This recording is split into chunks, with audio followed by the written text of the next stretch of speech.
Plants का संसार बहुत ही वर्सेटाइल है और ग्रीन प्लांट्स के साथ ही साथ उनके तमाम वेरिगेशन वाले प्लांट भी उपलब्ध होते हैं और दिन पर दिन हम वेरिगेशंस को लेकर के नए नए प्रयोग कर रहे हैं और प्लांट्स में कई बार नेचुरली और कई बार फोर्सफुली तरह तरह के वेरिगेशंस को इंड्यूस किया जाता है।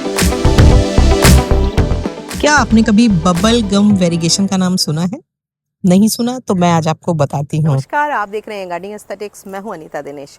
कुछ प्लांट ऐसे होते हैं जिनको ना आप पर्पल प्लांट की कैटेगरी में रख सकते हैं, ना रेड प्लांट की, ना ग्रीन प्लांट की। ये होते हैं मल्टी कलर्ड प्लांट, यानी कि बिल्कुल रेनबो कलर के प्लांट्स। तो आज के वीडियो में हम बात करने वाले हैं उस प्लांट्स की जो बहुत ही खूबसूरत मल्टी कलर्ड होते हैं और इन प्लांट्स की पत्तियों में एक पैटर्न होता है जो ऑलमोस्ट हर प्लांट में आपको मिलेगा और जो देखने में विजुअली बहुत ज़्यादा इम्पैक्टफुल लगते हैं। किस तरह से इनकी मेंटेनेंस करें, ये भी हम इस वीडियो में बात करेंगे। शुरू करें उसके पहले अगर अभी तक आपने मेरे चैनल को सब्सक्राइब नहीं किया है तो प्लीज़ उसको सब्सक्राइब कर लीजिए और जब सब्सक्राइब करते हैं तो बेल आइकन ज़रूर पुश कर दिया करें ताकि गार्डनिंग से जुड़े हुए जो अपडेट हो वो झटपट पहुंचे। और अभी तक अगर मुझे इंस्टाग्राम पे फॉलो नहीं किया है तो गार्डनिंग एस्थेटिक्स को इंस्टाग्राम पे फॉलो कीजिए और अगर आपको वीडियोस पसंद आते हैं तो उनके लिंक को अपने गार्डनिंग लविंग फ्रेंड्स के संग शेयर करना, उन पे लाइक करना, उन पे कमेंट करना बिल्कुल भी मत भूला करिए।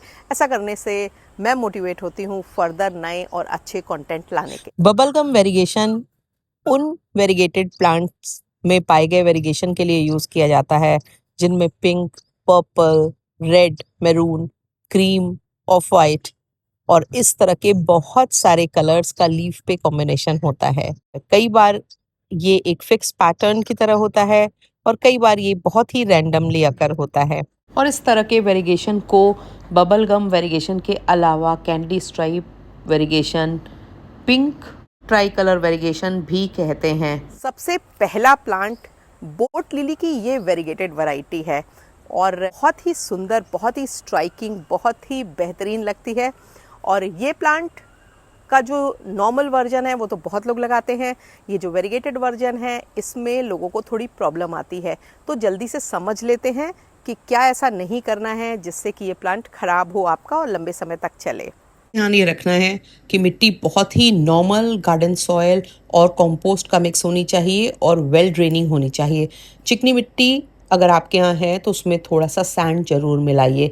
इसके अलावा किसी भी फैंसी इंग्रेडिएंट की ज़रूरत नहीं है और पानी 2 से 3 दिनों बाद, 4 दिनों बाद ही आपको देना है, जब आपके पॉट का लगभग आधा पानी सूख जाए। ट्राइडेस्कैंशिया नैनोक ये भी प्लांट बहुत ही फसी प्लांट है और हर बार ऐसा होता है कि बड़ी मुश्किल से किसी तरह से स्ट्रगल करके 2-3 स्टेम्स बचती हैं, फिर उन्हीं को डेवलप करते हैं। फिर उसके बाद यही स्थिति में घूम के आ जाते हैं कि 2-3 स्टेम बची हैं, इनको डेवलप कर लो।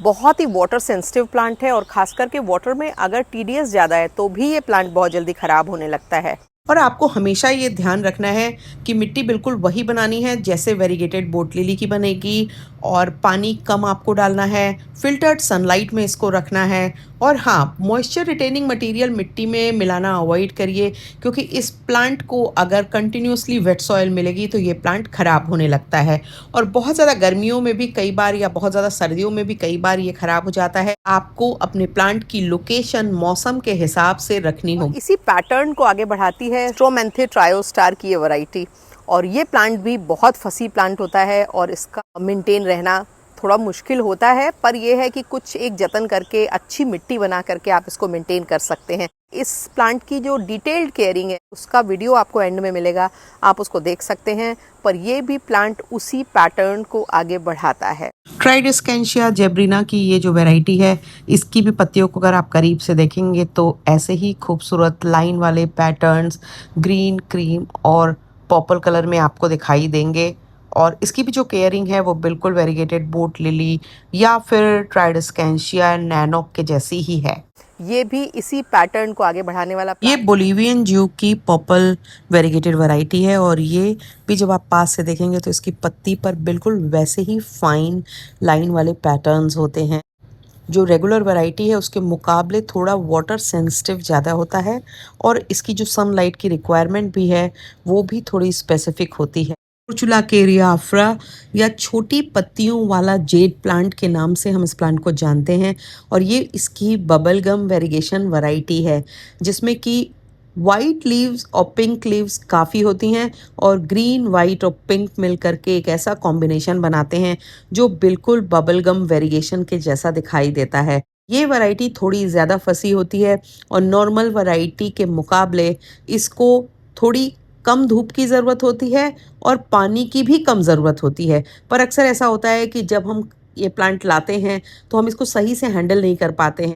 ड्रेसीना ड्रैगन प्लांट की ये जो वैरायटी है ये काफ़ी ज़्यादा अट्रैक्टिव होती है। इसकी पतली लंबी लंबी जो पत्तियां होती हैं उनको जब आप क्लोजली ऑब्जर्व करेंगे तो इस पे भी एक लाइन नुमा बबलगम पैटर्न दिखाई देगा। कलरफुल लैंडस्केप क्रिएट करने के लिए ये एक बहुत ही बेहतरीन प्लांट होता है। पानी कम और अच्छी सनलाइट इस प्लांट की खूबसूरती को मेंटेन रखने का सीक्रेट है। फाइकस एलास्टिका रूबी भी बबलगम वेरिगेशन वाला प्लांट है और इसकी पत्तियों में कलर्स वही होते हैं पर पैटर्न जो होता है वो उतना लाइंड नहीं होता है। जो बबलगम पैटर्न होते हैं वो आपको दो तरह से मिलेंगे। एक तो एकदम क्लियर स्ट्राइप्ड पैटर्न होते हैं जो काफ़ी सारे प्लांट में पाए जाते हैं और बहुत से प्लांट में ये बहुत ही स्कैटर्ड होता है और फाइकस इलास्टिका रूबी उन्हीं में से एक प्लांट है। रबर प्लांट की केयरिंग पर मेरे बहुत सारे वीडियोज़ हैं जिनको कि जा कर के आप देख सकते हैं। बबलगम वेरिगेशन वाली कैलेथिया की एक वैरायटी कैलेथिया रोजी है। ये वेरीगेटेड वैरायटी है। पीछे की तरफ पर्पल और आगे की तरफ ग्रे ग्रीन पिंक और लाइट पिंक कलर का स्कैटर पैटर्न होता है। एजेस पे डिफरेंट कलर हैं, बीच में जाते जाते वो कलर डिफरेंट होते जाते हैं और पत्तियों के पीछे डार्क पर्पल कलर होता है। 10वां जो प्लांट है उसका नाम है कॉर्डिलाइन किविका। ये टी प्लांट की एक वैरायटी होती है जो ड्रेसीना से मिलते जुलते होते हैं या उन्हीं के जैसे दिखाई देते हैं और इसकी पत्तियों में भी थोड़ा सा क्रीम ग्रीन पिंक और हल्का सा ग्रे कलर का एक ब्लेंड होता है जो स्कैटर्ड होता है यानी कि यूनिफॉर्म नहीं होता है।